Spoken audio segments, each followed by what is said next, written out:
So guys, बहुत ही लंबे इंतजार के बाद ओप्पो ने अपना नया सक्सेसर लॉन्च किया है TWS लाइन में, that is Oppo Enco buds 3 Pro। अब ये ओप्पो एनको बड्स 2 के सक्सेसर हैं and I am still confused कि एनको बड्स 3 कब आए कि उनका प्रो वर्जन आ गया अभी। सो इनमें क्या चीजें अच्छी हैं, क्या चीजें खराब हैं, किस प्राइस पॉइंट पे आता है, कौन सी चीजें देनी चाहिए थी, कौन सी चीजें बढ़िया तरीके से इंप्लीमेंट की गई हैं, सब देखेंगे, सब जानेंगे। एंड इनकी प्राइसिंग 1800 रुपए है। मैंने प्री बुक किया था ओप्पो की ऑफिशियल वेबसाइट पे, आप जाके डिस्क्रिप्शन में चेकआउट कर सकते हो प्राइजेस वगैरह। एंड इनमें 1 ईयर की वारंटी मिल जाती है। इसके बॉक्स में हमको TWS मिल जाता है, डॉक्यूमेंटेशन मिल जाता है एंड सिलिकॉन ईयर टिप्स मिल जाता है। अब देखो, जो केस है वो कम्प्लीटली मैट फिनिश में है, अच्छा दिखता है, प्रीमियम दिखता है, मिनिमल दिखता है and at the same time छोटा सा है फुटप्रिंट, तो इसको कैरी करना बहुत ईजी है। लेकिन इसमें स्क्रैचेस वगैरह थोड़े इजीली विजिबल होंगे क्योंकि मैट फिनिश पे स्क्रैचेस दिखता है, स्पेशली अगर वो ब्लैक कलर का हो। और इसमें टाइप सी पोर्ट है, LED इंडिकेटर है, बटन नहीं दिया गया है पेयरिंग का, वो आप TWS पे लॉन्ग प्रेस करोगे तो वो पेयरिंग मोड में आ जाता है। हिंज की क्वालिटी मुझे काफी अच्छी लगी इन TWS की, मतलब one of the best hinges out there in any TWS। So kudos to Oppo. Now coming to the TWS same बहुत ही मिनिमल दिखते हैं, जैसे एनको बड्स 2 थे एग्जैक्टली वैसे ही दिख रहे हैं एंड इवन हल्का सा आपको T310 का ग्लिम्स भी नजर आएगा। एंड डिजाइन वाइज आपको शायद इतने ज्यादा फैंसी ना लगे, बट मुझे काफी प्रोफेशनल लगता है, लाइक ऑफिस यूज के लिए बहुत बढ़िया है। कमिंग टू द फिट, इनका साइज क्योंकि छोटा सा है तो मुझे काफी अच्छे तरीके से फिट हुए एंड कंफर्टेबल भी थे क्योंकि लाइट वेट है।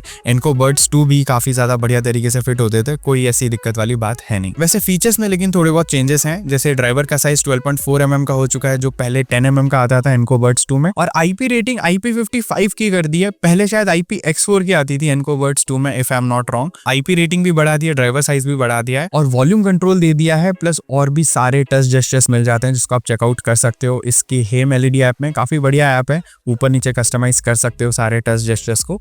लेकिन इन ईयर डिटेक्शन नहीं है एंड आप सोचोगे भाई 1800 रुपए में इन ईयर डिटेक्शन बहुत ही कम TWS देते हैं, करेक्ट। लेकिन प्रो वर्ड यूज कर रहे हैं ये लोग, प्रो वाले जितने भी जनरली TWS आते हैं सब में इन ईयर डिटेक्शन मिलता है, plus eight the same time इनमें ANC भी नहीं दी गई है, which is quite a shocker, क्योंकि मुझे ऐसा लग रहा था ANC तो डेफिनेटली आनी चाहिए थी। मेरे लिए ये चीज एक डील ब्रेकर हो सकती है। आप क्या सोचते हो कमेंट करके बताना। Now moving towards the connectivity, इसमें ब्लूटूथ वर्जन 5.4 मिल जाता है एंड इसकी डेफिनेटली एफिशिएंसी और जो रेंज है वो बढ़ गई है। स्टटर वगैरह कुछ फील नहीं होता, ना वो पहले होता था एनको बड्स 2 में, ना इनमें होता है।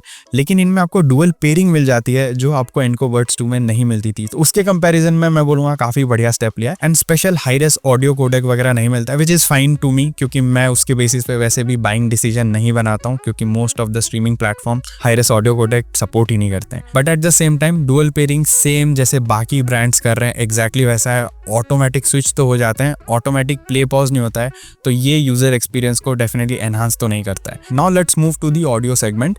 यहाँ पे देखो हम कंपेयर करेंगे एनको बड्स 2 के साथ इनको डायरेक्टली, तो उनमें जो 10 mm के ड्राइवर्स थे, इनमें जो 12.4 mm के ड्राइवर्स हैं, उनमें क्या डिफरेंस है मेनली। देखो ट्यूनिंग में मैंने ये नोटिस किया कि ट्रेबल और वोकल्स डेफिनेटली एनहांस किए गए हैं इसमें, विच साउंड्स क्वाइट गुड, मतलब क्लैरिटी वगैरह ऑन पॉइंट है, बहुत बढ़िया है।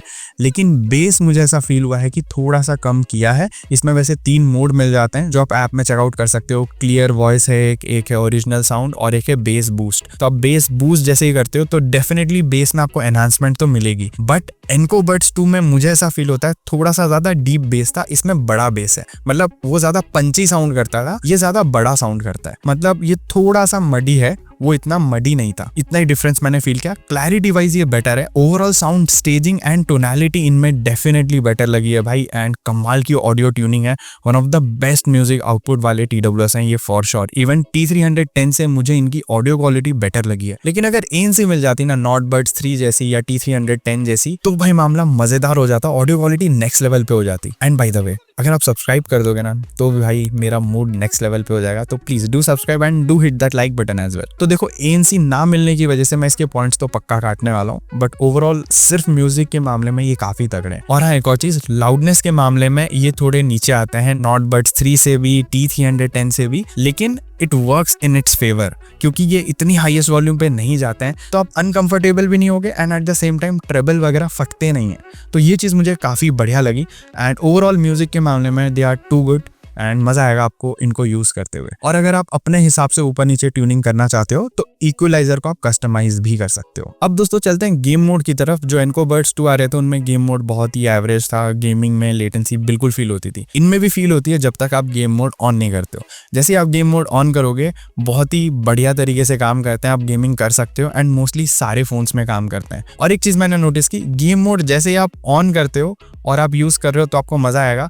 फिर जैसे ही मान लो आपने TWS वापस केस में रख दिया और केस बंद कर दिया, वापस जब आप इनको कनेक्ट करते हो फोन से तो ऑटोमेटिकली जो गेम मोड है वो ऑफ हो जाता है। एंड सिर्फ Oppo Enco Buds 3 Pro में ऐसा नहीं हो रहा है, सारे ही TWS में ऐसा होता है। सो आई जस्ट विश कि भाई हम जैसे ही गेम मोड को ऑन रखते हैं वो ऑन ही रहे जब हम वापस इनको यूज कर रहे हैं। बार बार कौन यूजर जाके उसको भाई अब ऑन करेगा। और एक चीज बहुत लोग अभी पूछने वाले हैं, डॉल्बी एटमॉस मिल रहा है कि नहीं, डॉल्बी एटमॉस मिल रहा है कि नहीं। देखो डॉल्बी एटमॉस इसमें कंपनी ने क्लेम तो किया है एंड मेरे फ़ोन में डॉल्बी एटमॉस है, मैं इनको टेस्ट कर रहा हूँ सैमसंग के S23 में, लेकिन मेरे फ़ोन वाले डॉल्बी एटमॉस को ये सपोर्ट नहीं कर रहा है।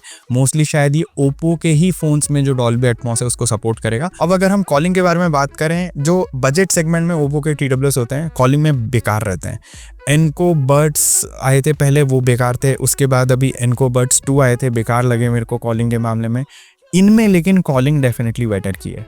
ओप्पो सुधर गया भाई कॉलिंग के मामले में।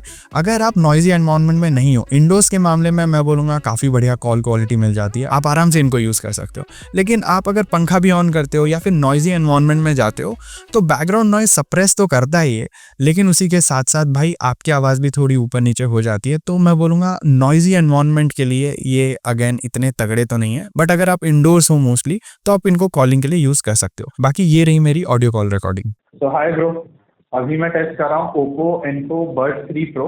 अपने रूम में हूँ, नॉर्मल मतलब पंखा ही ऑन है, बैकग्राउंड में कोई शोर शराबा नहीं है। तो तुझे अभी मेरी आवाज़ कितने अच्छे से सुनाई दे रही है?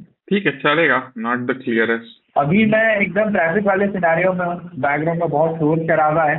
तो तुझे अभी मेरी आवाज़ कितने अच्छे से आ रही है? I you still able to make out मैं क्या बोल रहा हूँ, या फिर जो बैकग्राउंड नॉइज है वो ओवर पावरिंग है? बैकग्राउंड तो काफी अच्छा सप्रेस किया उसने, तेरी आवाज वैसे ही आ रही है एंड इसने बैकग्राउंड सप्रेशन अच्छा किया, तो ऑलमोस्ट सेम ही आ रही है, which is good. Okay. Now guys let's talk about the battery backup. देखो इसमें फास्ट चार्जिंग तो मिल जाती है, तो ये ऑलमोस्ट आप बोल सकते हो 1 घंटे के अंदर फुल चार्ज हो जाते हैं। कंपनी क्लेम करती है 54 आवर्स का टोटल म्यूजिक प्लेबैक, एंड क्योंकि इनमें ANC नहीं है, हाईरेस ऑडियो कोडेक नहीं है, तो भाई बैटरी बैकअप काफी अच्छी मिल गई। 54 आवर्स तो एग्जैक्टली नहीं मिली, मैं इनको 70% वॉल्यूम पे यूज कर रहा था एंड मैंने कॉलिंग भी की, गेमिंग भी की, म्यूजिक तो सुना ही सुना। तो देखो ओवरऑल मेरे को जो बैटरी बैकअप है वो मेरे को 50 to 51 आवर्स के आसपास की मिल गई, which was quite good. And इसके केस में आप इन TWS को आराम से 4 से 4.5 5 बार चार्ज कर सकते हो, सो कोई दिक्कत नहीं आएगी उस मामले में भी। एंड सिंगल चार्ज में ऑलमोस्ट 10 से 11 घंटे के आसपास की बैटरी बैकअप दे देते हैं अगर आप सिर्फ गाने वगैरह सुन रहे हो 50% वॉल्यूम पे। तो देखो ओवरऑल म्यूजिक के मामले में ये काफी तगड़े हैं, you love it. And battery backup भी अच्छी है, डे टू डे टास्क के लिए, डे टू डे अगर ट्रैवल वगैरह कर रहे हो आप तो उसके लिए ये TWS एकदम परफेक्ट है। मतलब मीडिया कंजप्शन करना, कुछ भी करना है, ये TWS अच्छा है, रेकमेंड कर सकते हैं। लेकिन ANC नहीं मिलती है, वैल्यू फॉर मनी मुझे नहीं लगे हैं इस प्राइस ब्रैकेट में। डेफिनेटली और TWS हैं जो बेटर फीचर्स भी देते हैं। म्यूजिक क्वालिटी हालांकि उनमें थोड़ी कम रहती है, बट बाकी फीचर्स सारे ही ऑलमोस्ट बेटर मिल जाते हैं, बैटरी बैकअप को भी छोड़ के। तो देखो ओवरऑल सब कुछ कंसिडर करते हुए रेकमेंड कर सकता हूँ, बट इससे बेटर TWS डेफिनेटली अवेलेबल है। अगर आप सिर्फ ऑडियो फाइल, आपको म्यूजिक के लिए TWS चाहिए, इनको आप डेफिनेटली कंसिडर कर सकते हो। सो दोस्तों यही था पूरा review. I hope you liked it. Subscribe to the channel if you are new to the channel and do hit that like button as well, it will make my day. And अगर फिर भी कोई सवाल है, सुझाव है, comment करके जरूर बताना, आपके कमेंट्स का मैं रिप्लाई दे दूंगा। मैं मिलता हूं आपको अगले वीडियो में। Until then, over and out.